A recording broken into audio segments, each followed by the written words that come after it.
That breaking news in our Sunrise Smart Start. A man arraigned in court overnight after allegedly stabbing 3 members of his family last night at a home on Cathy Drive in Henrietta. According to the Monroe County Sheriff's Office, 2 of those victims are dead. Another still fighting for their life in the hospital. Jatira Marsh joins us live from the scene this morning with the very latest details. Good morning, Jatira. What can you bring us up to speed on? Casey, Amel, good morning. That man has been identified by police as 39-year-old Rajab Banahi of Henrietta. He was arraigned a few hours ago in Henrietta Town Court and is currently in Monroe County Jail without bail. MCSO tells us that this happened yesterday around 4:45 when they received a call for a domestic incident here on Cathy Drive. According to the sheriff's office, Banahi allegedly called 911 telling dispatchers he stabbed family members. When deputies arrived on scene, we're told they quickly convinced him to leave the home and detained him. That's when they discovered 2 people, both with life-threatening injuries and another who was already dead. Despite life-saving measures performed on scene, we're told the second person died a short time later here. The other remains in the hospital in critical condition. We spoke to Chief Deputy Michael Fowler on scene last night. He says the incident has been contained. He faces 2 counts of murder in the first degree and attempted murder in the second. Reporting live in Henrietta, Jatira Marsh, News 8. Casey, Amel, back to you.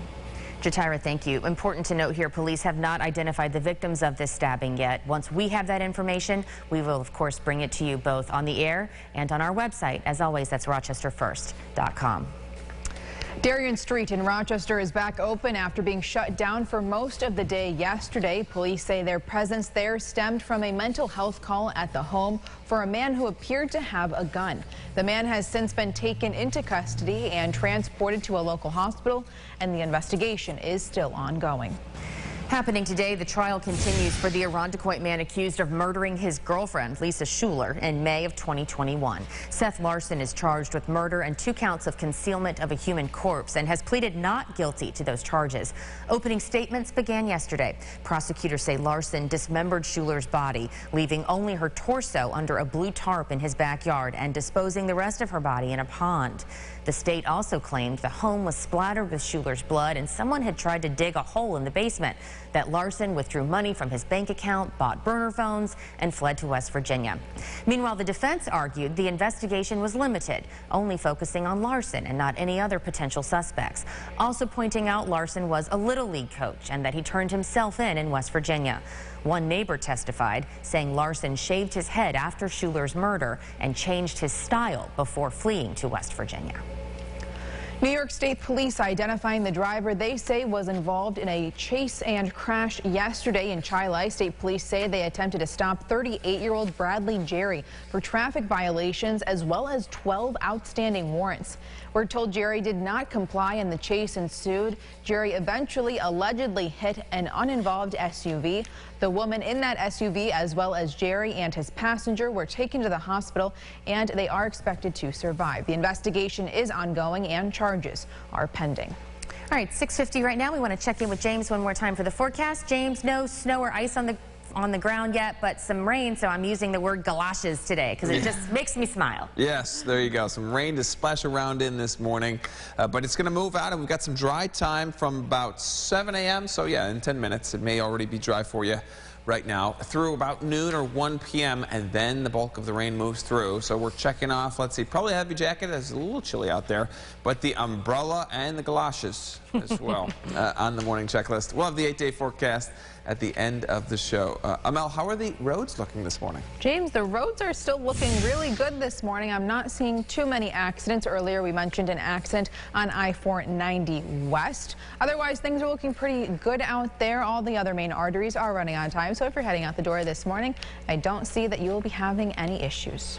All right, taking a look now at your national headlines this morning. Classes are back underway at the University of Idaho nearly 2 months after 4 students were murdered in their home near campus. For many students, it will be the first time back on campus since the murders. Students were on break when the man you just saw, 28-year-old Brian Koberger, was arrested and charged. He is expected to return to court Thursday morning, that's this morning, for a hearing, and if he is convicted, he could face the death penalty. A computer system outage yesterday at the FAA grounded more than 10,000 flights for several hours across the nation, and that included flights right here at Rochester International Airport. The ground stop has since been lifted, and Airport Director Andy Moore says in total 13 of their 45 flights were delayed or canceled.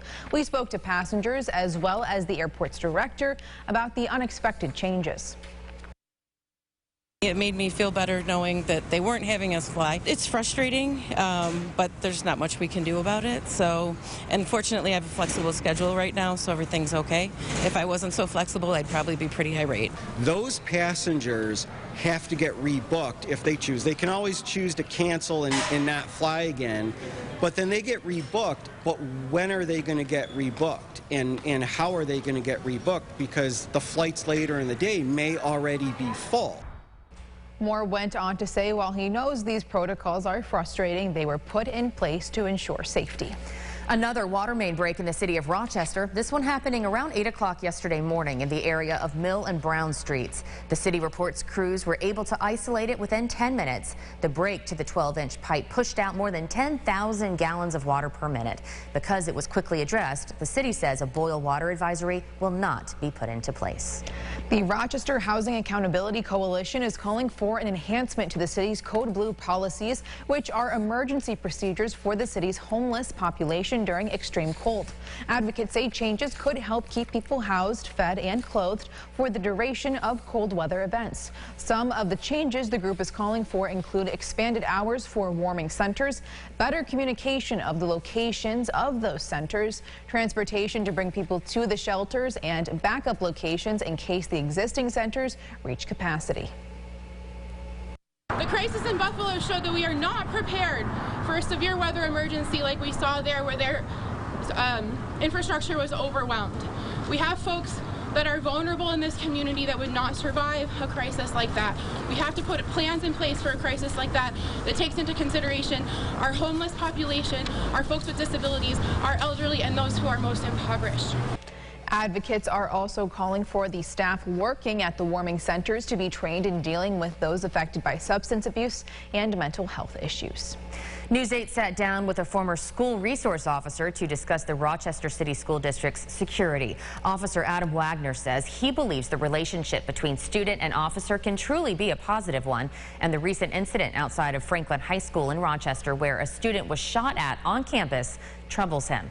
This comes after RCSD leadership said they would not be revisiting the program. I'll be watching as playoffs kick off this weekend. Bus stop forecast, nothing this morning as the rain is just about moved out, but rain picks up as we get into the afternoon. If it's a 2 p.m. drop off, then you're just on the edge. The rain really starts to ramp up by 3 o'clock. And then we get the snow. This snow accumulation happens between about 5 to 6 a.m. tomorrow morning, so 24 hours from now, through a lot of Friday. So it's going to be a slushy Friday for you. It'll be a fun Friday for you before we see temperatures drop as we get into Saturday and Sunday. So you're watching us right now. I really suggest you watch us tomorrow morning. Probably even more important than right now, because we'll be able to guide you how everything is trending. It will be nowcasting, we call it, giving you the exact forecast as you head out the door.